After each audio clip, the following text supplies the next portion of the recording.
God has a new revelation to His Word. Although yung salita niya, binabasa natin paulit-ulit, ang Panginoon binibigyan tayo ng bagong pananaw, bagong revelation for us to grow stronger, for us to be encouraged, and for us to grow more deeper in knowing Him, and for us to grow deeper in our faith in Him.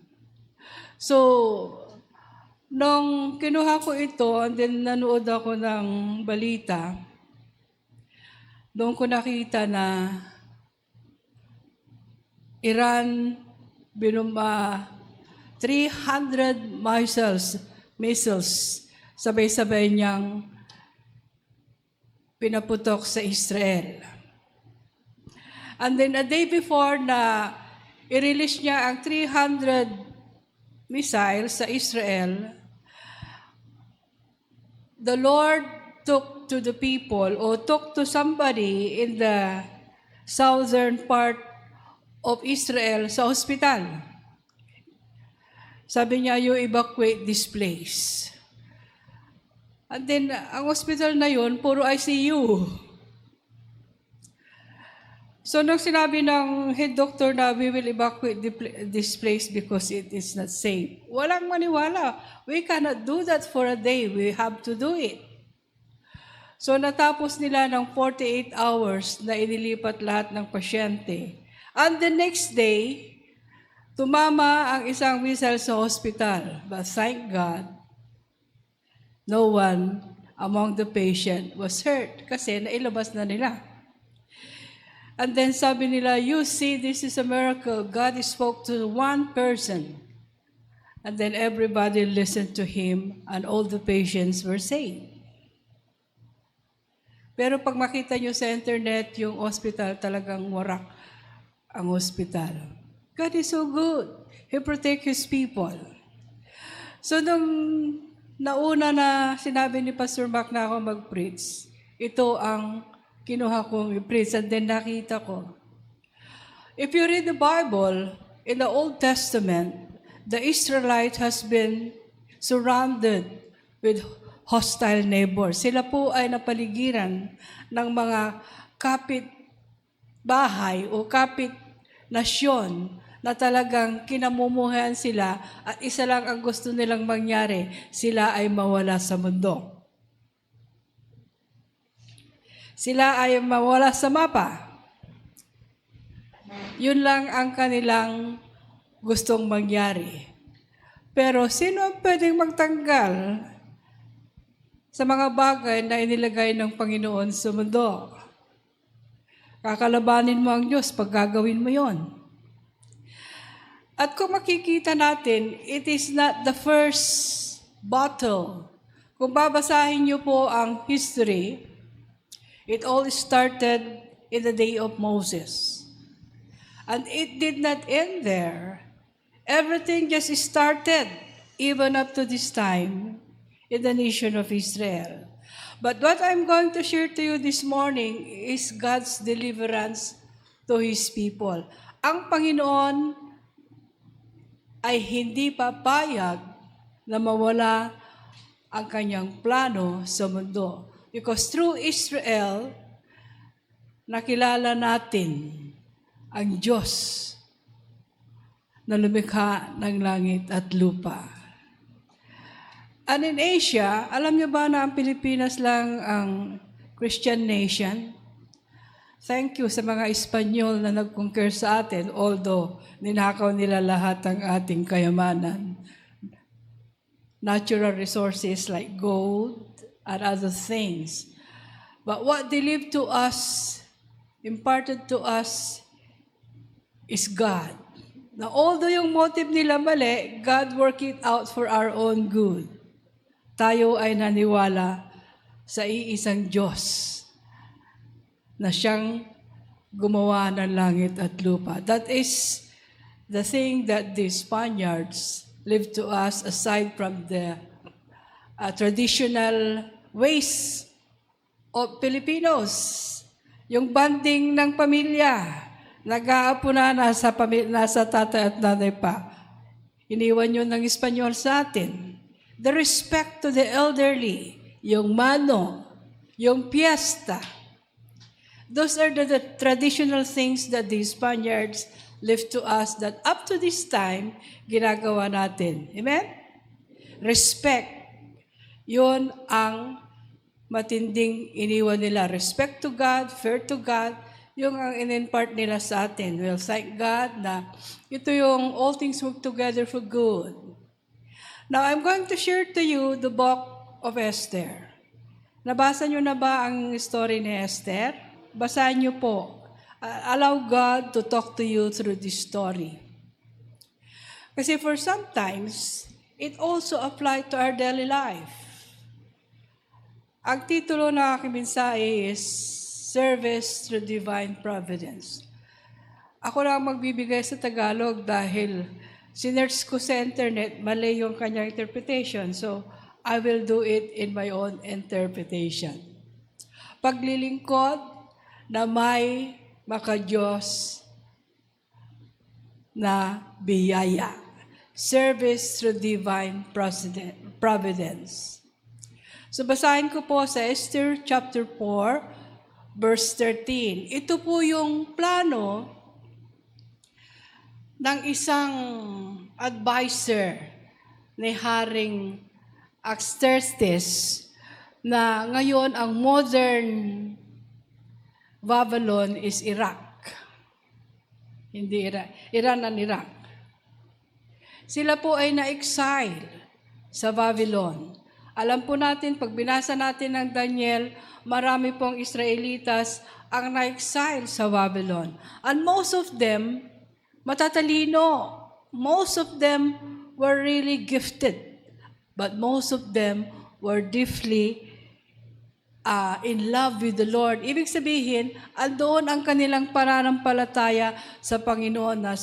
Kahit nasa gitna ng pagsubok sa isang banyagang lupain, hindi nila pinagpalit ang kanilang pananampalataya sa Panginoong Hesus. Sa gitna ng matinding pagsubok, sila ay lalong kumapit sa Panginoon.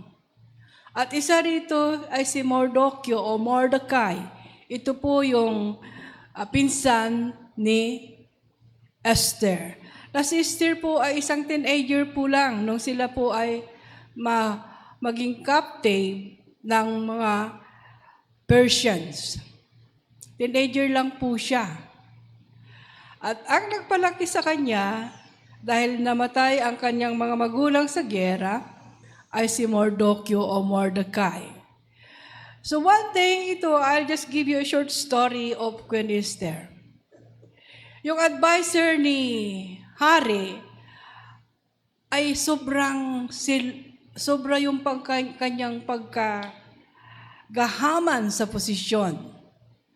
Meron ba kayong kilala dyan, nagahaman sa posisyon? Na kahit anong gagawin niyang lahat para manatili sa posisyon, kahit na siya ay pumatay, kahit na siya ay umapak ng sinuman, inosente at hindi inosente, basta manatili sa posisyon. Ganon po si Haman. Siya po ay kanang kamay ng hari. At pag ikaw ay kanang kamay ng hari, lahat ng bagay ay pwede mong isuggest at gagawin niya. So, si Mordecai ay isang Hudyo. They are the minority exiled in Babylon. So, plinano niya na ito ay kanyang pupuksain. So, even then, noong panahon, biblical days, may ang kaaway talagang gusto niyang puksain na ang mga Israelitas para mawala ang paniniwala ng tao sa Diyos. Kasi gusto niya the enemy want to be worshipped, so much envious of God. Kaya nga nahulog siya sa langit. He want to be worshipped, he want to receive the honor and the glory na it only belongs to God. So nung plinano niya, ang planong yun, nagkataon naman na yung asawa ng hari ay nagrebelde sa hari at hindi pumunta sa piging na kanyang inihanda. So ang ginawa ng hari, pumili ng bagong rena. At sumali po si Esther. Pero hindi niya sinabi na siya ay isang Hudyo. Gusto kong makita niyo yung plano ng Panginoon kung paano niya iniligtas ang kanyang mga tao o paano niya iniligtas ang isang nasyon na pupuksain ng isang kaaway. Dito niyo makikita na ang Panginoon ay kumikilos sa ating buhay, anuman ang ating kinakaharap na problema, malaki o maliit, kumikilos siya na hindi natin alam, pero kumikilos siya para sa atin at sa kanyang kaluwalhatian. Sa kanyang takdang panahon, inihanda niya ang mga bagay na ito. So wag po tayong magulimihanan. Let us not be so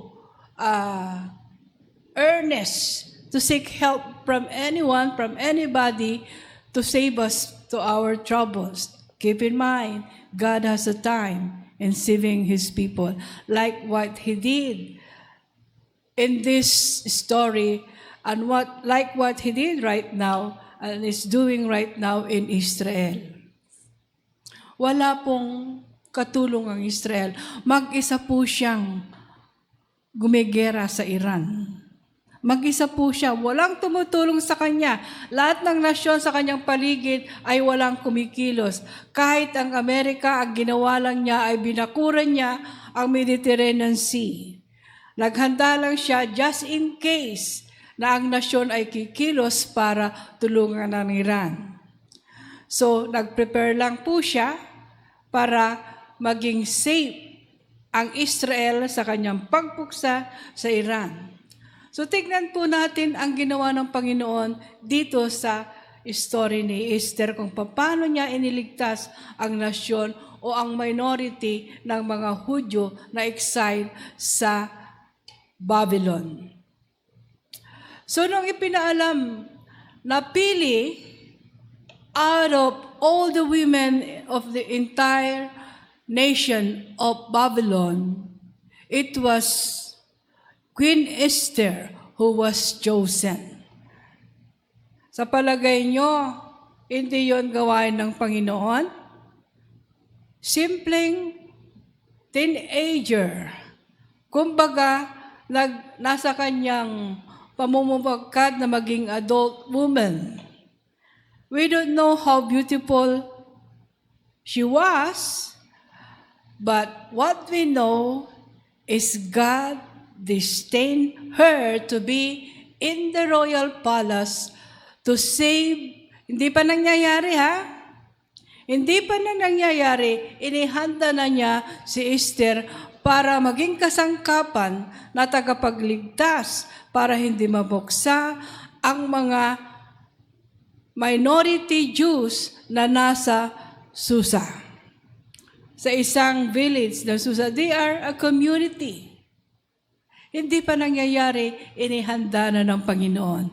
Sa ating buhay, marami tayong pagsubok sa buhay. Amen? Hindi dahil tayo na ay naniniwala at mananampalataya sa Panginoon, ay libre na tayo sa pagsubok. Hindi po, dahil po ang kaaway, pare-pareho po ang kanyang strategy to destroy God's people. Ang mga problema na dumadating sa buhay, most of them, even though few of them are tayo ang may gawa, still, God is able to deliver us. Ito yung sabi ni Pablo sa Romans that all things work together, be it good or bad, all things work together for good sa mga taong nagmamahal o sa mga anak ng Diyos na nanatili na nagmamahal at nananampalataya sa Kanya. So sinabi ni Mordokyo kay Esther, tayo ay pupuksahin. Kailangan pumunta ka sa hari para makiusap ka na hindi niya hayaan si Haman na sirain ang nasyon o ang mga tao o ang mga Hudyo sa bayan ng Susa. So nung nangyari yun, isang gabi hindi makatulog ang hari, pinalabas niya ang kanyang storybook at nabasa doon na may isang Hudyo na nagligtas sa buhay ng hari at siya ay hindi napatay ng dalawa niyang tao. So sabi ng hari, ano ang reward ng taong ito na nagligtas sa akin? Pinatawag niya yung si Haman na may plano na puksain ang mga Hudyo sa Susa. So pinatawag niya, sino ang nasa labas ng court ng hari? Sabi ng mga sundalo, si Haman. And this Haman is like the Hamas right now. Haman is Hamas, the modern Hamas na kaaway ng Israel. Sabi nila si Haman, tawagin nyo. So tinawag, pinasok. Sabi ng hari, ano ang dapat nating gawin sa isang tao na gustong bigyan ng honor ng hari? Akala ni Haman siya ang bibigyan ng honor ng hari. So sinabi niya, kunin yung kabayo ng hari at ito ay sapinan ng royal robe ng hari at pasakayin doon ang taong gusto niyang i-honor o bigyan ng parangal. Isuot sa kanya ang robe ng hari at hayaan ang kinatawan ng hari na siya ay magsabi ilibot siya sa buong syudad at sabihin, this is what the king will do to a person that he is going to honor. Akala ni Haman siya.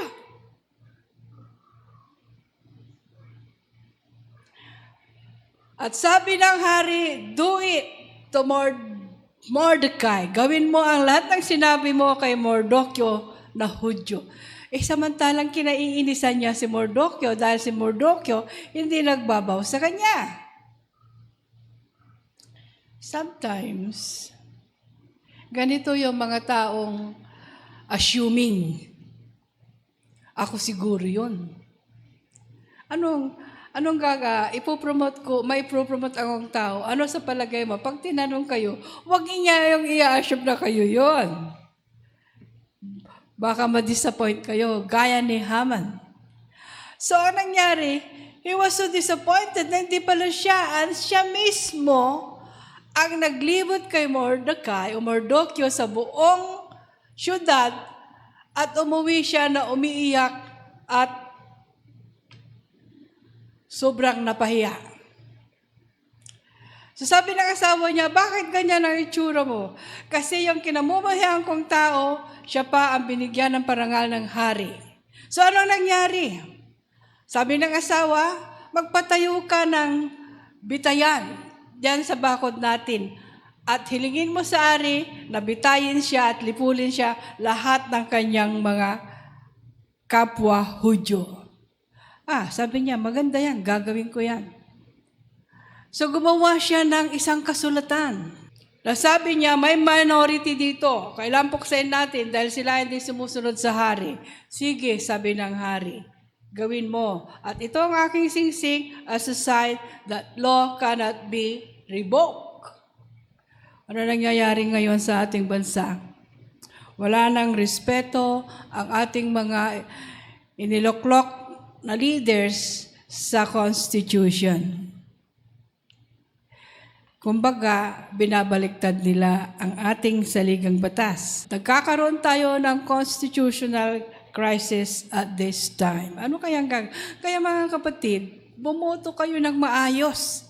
Do not vote on popularity. I-search nyo kung magaling ito, siyang iboto nyo. Kung ibuboto ng artista dahil hindi sila mag-a-aksyon sa Senado. Buti na lang, isa lang nakapasok na artista sa Senado. Wala pang alam. So let us vote wisely when time comes. Wag po tayong mananatili, binigyan tayo ng 500. Okay na, no. That is a cursed money. I'm always telling you that any bribe money is a cursed money and that cursed money will destroy your life and household. Believe me. Curse will not leave your house. So ano nangyari? Esther was chosen as a queen. Hindi alam ng hari na siya ay isang Hudyo. So, who is Esther? Isang orphan, walang influence. Pero, siya ay isang matalinong teenager. Siya ay isang matalinong Hudyo. So, the testing come to Esther. Ito ang pagsubok ni Esther. Ano ang pagsubok nyo sa buhay? Sasabihin ko sa inyo, maraming pagsubok ang buhay ng Kristiyano. Dahil ang pagsubok na ito either will draw him away from the Lord or will draw her more closer to God. Kung aakalain niya o kung paniniwalaan niya na ang Diyos lamang ang pwedeng magtulong sa kanya. So our problem can be seen in two ways. Either it will draw us away from God or it will draw us more closer, deeper in the knowledge of our Lord and Savior Jesus Christ. These are the costs of testing in our life as we walk our journey in this earth. So, Esther who is Esther? Esther held no influence or status within her community. Hindi nga siya kilala eh. Each one of us was uniquely made by God and is entrusted us with our own set of opportunities. Lahat tayo ay mayroon tayong oportunidad sa buhay. Makilala siya, magkaroon ng magandang buhay, o maging influential sa komunidad na ating ginagalawan. Ang ating pagsubok ay iba't ibang kaparaanan. Always remember na ang Biblia ay hindi isinulat para lang magbigay ng isang fairy tale. No. The Bible was not written merely to recount the lives of those whom God used for His kingdom purposes. These individuals were imperfect like us. They are sinners like us.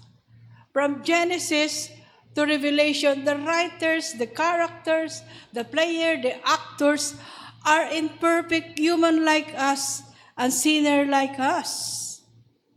But their lives were transformed when they acknowledged their unworthiness, and asked God to transform their lives. Si Moses had tempered. Kaya nga, sabi ng Panginoon, talk to the rock. The second time around, hindi niya kinausap. Sa galit niya sa mga Israelitas, dahil matitigas ang ulo, pinalo niya. And that's the reason he was not able to enter the promised land. He was just able, God allowed him to view the promised land. And Moses was a friend of God. Yet when he disobeyed what God has told him to do, hindi siya nakaligtas sa parusa. And indeed, he was a friend of God. David was a man after God's heart. But still, hindi rin nakaligtas sa consequence ng kanyang mga failures. So, God used the imperfect person but transformed their lives for His own purpose so that His purpose will be performed through them like us. Hindi kayo nakaupo dyan ngayon na walang purpose ang Panginoon sa inyong buhay. At kung sasaliksikin nyo ang purpose ng Panginoon sa inyong buhay, makikita nyo at yun ay magiging daan sa inyong success sa buhay. So, the true test of character often lies in how we respond to opportunity. Lahat tayo may oportunidad, right? Maraming teacher sa Hapre na umalis dahil po wala daw opportunity sa Hapre School. Wala daw opportunity sa Hapre Center. So, lumabas sila at sila ay ginawa nila kung ano ang oportunidad na kanilang hinahanap. But let me remind you, yung mga lumabas, wala pang naging milyonaryo. Meron na? Nakakita na kayo ng mga lumabas na teachers, na workers sa Humphrey Center na naging milyonaryo. Lumabas sila dahil ito ang kanilang declaration. There is no opportunity sa Humphrey Foundation Learning Center, hindi ka yayaman dyan. There is no opportunity sa Humphrey Center Ministries, hindi ka dyan yayaman. Really? Okay. The true test of character often lies in how we respond to opportunity. I just want to share to you a short testimony. Nung umuwi ako at kami lahat ay nag-serve sa Clarkview Center, we minister with Pastor Bong, Pastor Abasolo, and Pastor Rizada during that time after Pinatubo eruption. Kaalis lang po ni Pastor papuntang Saudi. At kauuwi ko naman galing Maynila. And believe me, we have a hard time financially. We can hardly pay our rent. We can hardly have food to eat. So, there was a time na bayaran ng kuryente, mapuputulan kami, wala kaming pambayad. So when I organized the women's ministry, ako po ang nag-organize ng women's ministry sa Clarkview, andyan si Sita. In our sharing, in our prayer requests for prayers, sa ating prayer meeting, sabi ko, I have a need and I want you to pray for me that God is going to provide that needs. So we pray. After prayer, one sister approached me and said, Sister Hilda, what is the need that you ask for God? Oh, let God provide for that. No, God touched me that I will ask you so that I can help you. So sinabi ko, mapuputulang kami na kasi ng kuryente, I need 1,000 pesos. Okay, pautangin kita, bayaran mo if you are able. So that is an open, sa akin, parang sabi ko, it is an open opportunity for me. So kinuha ko, kasi nangailangan ako wala nang abog-abog, kinuha ko. I did not think of any negative thoughts about her being God touched her to help me. But believe me, after a week, the whole congregation know na pinautang niya ako ng 1,000 dahil mapuputulan ako ng kuryente. I was shocked. Sabi ko, Sister, sabi ko, bakit mo naman pinagkalat? Hindi para malaman nila na ganyan-ganyan. As a leader, hindi ko yun dapat gawin. But what I thought, it is an opportunity for me that God was able to provide for my needs. Hindi pala. It created chaos. Uy, Sister Gilda, sabi ni ganyan, pinautang ka daw dahil ganyan-ganyan. So, naging marites sa buong congregation. And I was shocked. Miyak ako, sabi ko, Lord, gusto kong mabayaran, maibalik. And God provided. Gumamit siya ng isang tao na sabi niya, Sister Hilda, you pay that woman. Kasi mali yung ginawa niya. But sabi niya, do not pay me back. That is yours. That is a help. And nobody will know about it. So binayaran ko, sabi ko, Lord, I learned my lesson. Hindi lahat ng open opportunity galing kay Lord. You should have discernment. Sabi ko, dahil sa pangangailangan ko, hindi ko na-discern na ako ay ipagkakalat niya sa buong congregation na pinautang niya ng 1,000 dahil ako ay mapuputulan ng kuryente. And I learned my lesson. If I help, nobody will know about it. Hindi ko gagawin yung ginawa niya. And you know what? I just cried. God sees my tears. ang Panginoon nakita niya yung aking panananghoy sa Kanya. I ask forgiveness that what I thought, that was an open opportunity that comes from Him. Brothers and sisters, I advise you that not all open opportunities comes from God. This opportunity might destroy you. So if open opportunities comes to you, discern, pray hard. Lord, is it your will? Is it your ways? Let me know. I learned my lesson from that time on. So the truth is of character often lies on how we respond to opportunity. While we commonly associate affliction as the ultimate test of character, akala natin yung mga pagsubok, yung sakit, etc., etc., ay pagsubot ng ating mga pag-uugali, kung paano natin ito ibigay sa Panginoon. But again, I advise you, I encourage you that go to the Word of God.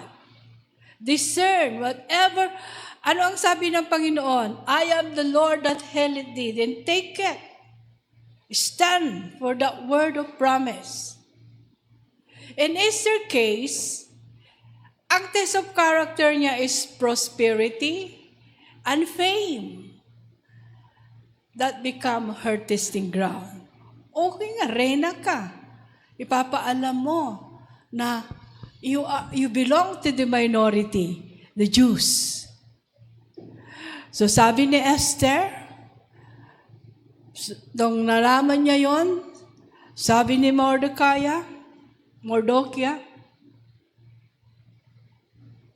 tell Esther that he will keep silent now. God deliverance will come another way, but he will be consumed. She and her family. Huwag niyang isipin na dahil andun siya sa kaharian, ay maliligtas siya na malilipol. Pero kahit hindi siya kumilos, ito ang pananampalataya ni Mordecai. Kahit hindi siya kumilos, ang Diyos ay gagawa ng paraan para mailigtas niya ang kanyang nasyon o mga piniling tao. Ito sana ang dapat niyong ilagay sa inyong puso. God always work in ways that we cannot see, but He is working. Ano yung kanta? Though we cannot see He is working, He don't stop. He don't stop working. Even though we do not see, He never stop. He never stop working. Ito yung faith ni Mordecai. Dahil siya ay naniniwala sa pangako ng Diyos. And then sabi niya kay Esther, who knows that God has placed you in that position for such a time like this? Nag-isip si Esther, oo nga, bakit ako napili bilang reyna sa dami ng mga contestant? Why did God choose me to be in this palace or in this position among the many beautiful women? Why? Is it my beauty? Is it my character? Is it me? It is my personality? No. It must be God because of this situation. So always remember, when you are in situation that you don't understand, do not think that God is not going to deliver you. Always remember that God has placed you in that position for such a time like this. Ang mother ko po, ayaw niya si pastor. Sabi niya, anak, pastor yan. Walang pera ang pastor. Kawawa ka lang. Paano kayo mabubuhay? Sabi ko, Mami, sabi ni Lord, siya kasi. And then, strictly sinabi niya kay Papa, Pastor, gusto kitang pastor, pero ayaw kita sa aking anak. Very straightforward po si Mami. Kung ano yung nasa puso niya, sinasabi niya.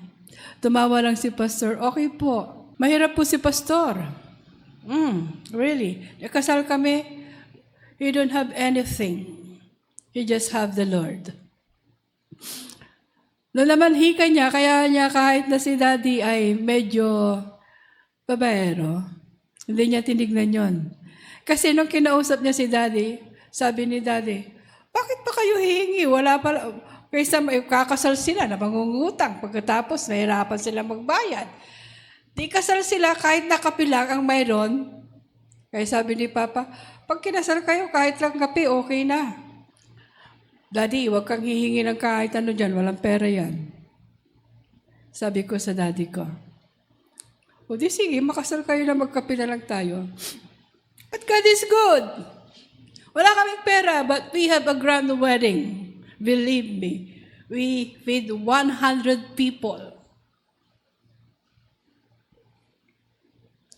You know why? I was the first young people to be married in my congregation. And all the members and the young people shared. Mayroon nagbigay ng isang kaing na manok, yung broiler, 2 yun. That is 200 pieces. May nagbigay ng isang baboy, May nagbigay ng isang kabang bigas, Mga ninong, hindi mga pag-Kristiyano po yun. They are not Christians. But they are the friends na binibisita ni Pastor nung nag-pioneer siya sa Pangasinan sa Aguilar. Isang retired Navy, isang asawa ng mag-asawang judge, at isang parang parents namin, yung parents ni Uncle Arnold. Siya ang nag-rent ng aking wedding gown. It cost 50 pesos that time. That was 1972, 73? March 1973. And that was so expensive. Matapos ang kasal, kinompleto ng young people ang gamit namin sa bahay. May electric pan, may gas stove, may plato. And our missionary leave to us everything. Kasi martial law noon Pauwi ng missionary namin. Lahat ng gamit nila iniwan niya sa amin. That is all yours, Gelda. See how God provides? Wala kami pera ni Pastor. Pagkatapos ng kasal, mayroon kaming pakingkim. During that time, it's 1,500 pesos. During that time, that was used, that was big. See how God provides? See how God good is? We never thought. Sabi ng mga kapitbahay na hindi Kristiyano, charing kasi si Mami. Paano ka nagpakasal ng bongga at garbo? Sabi ni Mami, provision ni Lord. So you see how God provides? So a test of character, sa kaso ni Esther, fame and prosperity. Reyna ako, paano kung mawawala ako sa trono? But you see, Mordecai encouraged her. Who knows? God has placed you in the throne for such a time like this. Naisip nyo na ba yun? So, naisip ko po yun. Sinong manugang ang kasundo ang biyanan? Si Mami po, saka si Pastor. Kahit mag-away kami ni Pastor, kakampi niya hindi ko ilulutuan si Pastor, hindi ko ititimpla. Who cares? Sabi ni Pastor, Mommy cares for me. Yeah, Mommy cares for her. Kung hindi si Pastor ang aking napangasawa, who will take care of my 2 brothers who depend on me? Walang asawang lalaki ang pwedeng isuporta ang 2 pamilya. Pangatlo yung pamilya namin. The family of my eldest brother and the family of my second brother. The father of Deborah, Hazel, Kambal, Joshua, and Tom. Sinuportahan po namin yan ni Pastor. 3 pamilya po. Kung hindi si Pastor ang napangasawa ko, sa palagay nyo, papayag siya na sumuporta sa 2 pamilya? Ako ang nagre-reklamo. Alam niyo ang sabi niya sa akin? Ako na lang lagi. Alam mo ang sabi ni Pastor, o sino kaya ang tutulong sa kanila, kundi tayo?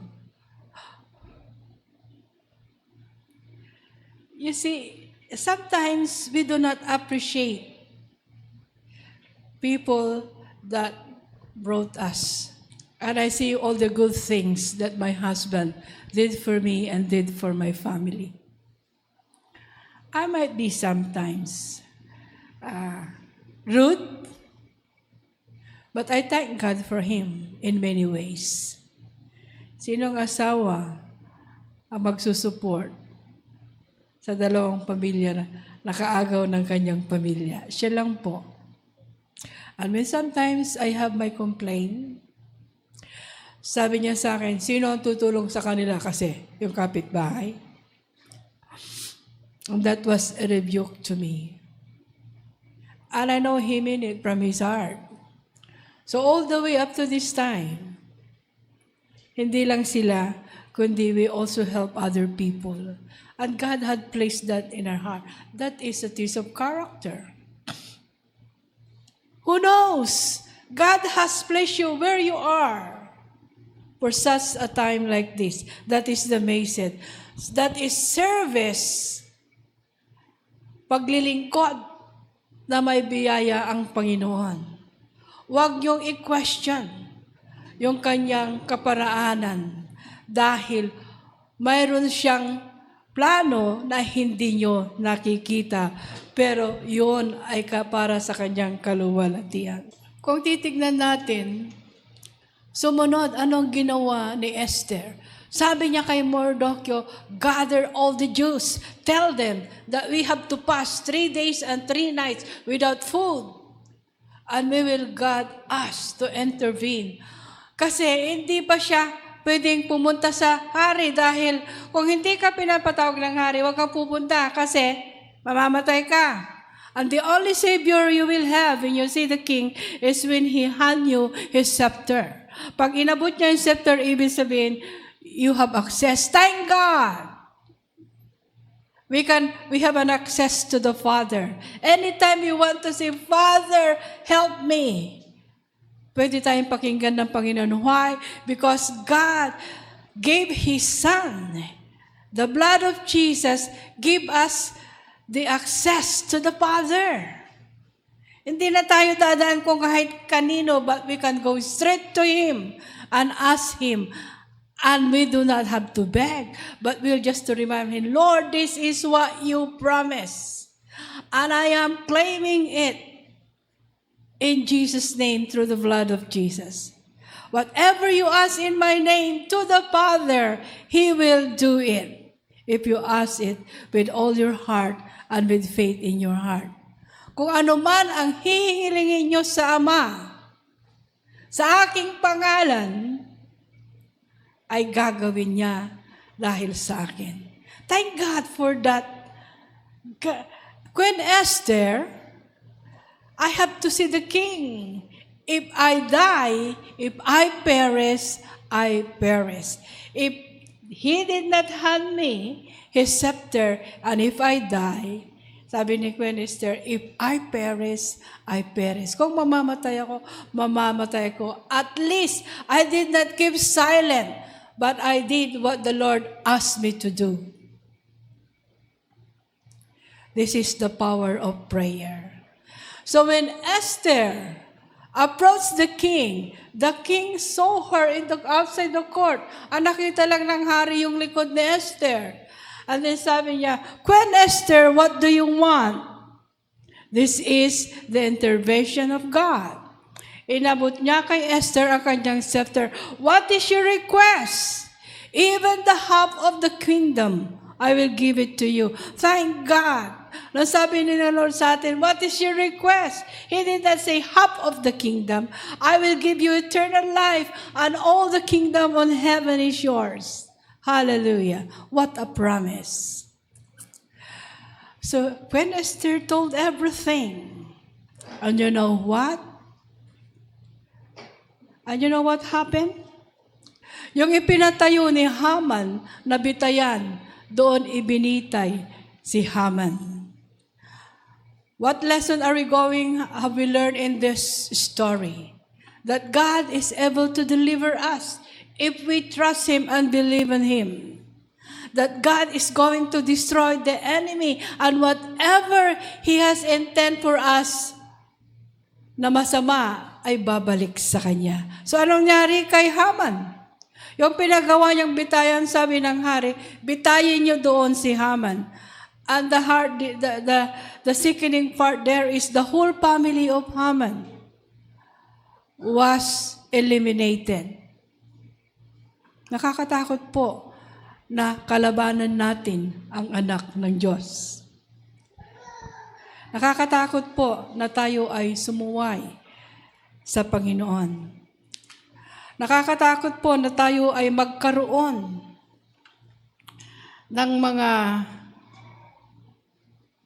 bagay na hindi karapat-dapat at pagsunod sa Diyos. Nakakatakot po. Our moment, we have to respond to opportunities in God's ways. Amen? With discernment. Our moment of obedience, magtatapos ako dito. Nakita natin what envy and jealousy can do.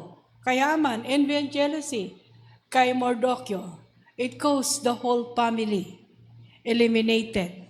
Sa kanyang kasalanan, buong pamilya ang nagbayad. Sa jealousy ni King Saul, napakinggan natin yon last Sunday kay Pastor. Dahil sa kanyang jealousy kay David, when David won the battle, kumanta lang yung mga babae, mga dancer. Sabi nila, nung sinalubong si Saul, Saul killed his thousands, David his 10,000. Aba, nagalit si Saul. And since the time, he seek to kill David. Naging abala siya sa kanyang pagpuksa kay David na nakaligtaan niya ang kanyang tungkulin na ipagtanggol ang kanyang nasyon. Nakaligtaan niya ang kanyang bayan sa kanyang kabisian na hinahanap si David para patayin dahil sa kanyang selos. So ang naging bayad noon, dahil nakaligtaan niya, nang sila ay girain, sila ay natalo. At siya ay namatay kasama ang kanyang 3 anak. So sa ating pagsaway at sa ating disobedient, may kabayaran yon. At hindi lang tayo ang magbabayad kasama po ang mga mahal natin sa buhay. So what are we going to do? Let us hold on to the promise of God and let us experience the power of prayer. There is power in prayer. Prayer don't change things, but prayer changes you to believe that God is able to deliver you of whatever trouble and problems you have. He did to David. Many are the trouble of the righteous, but the Lord delivered him out of it all.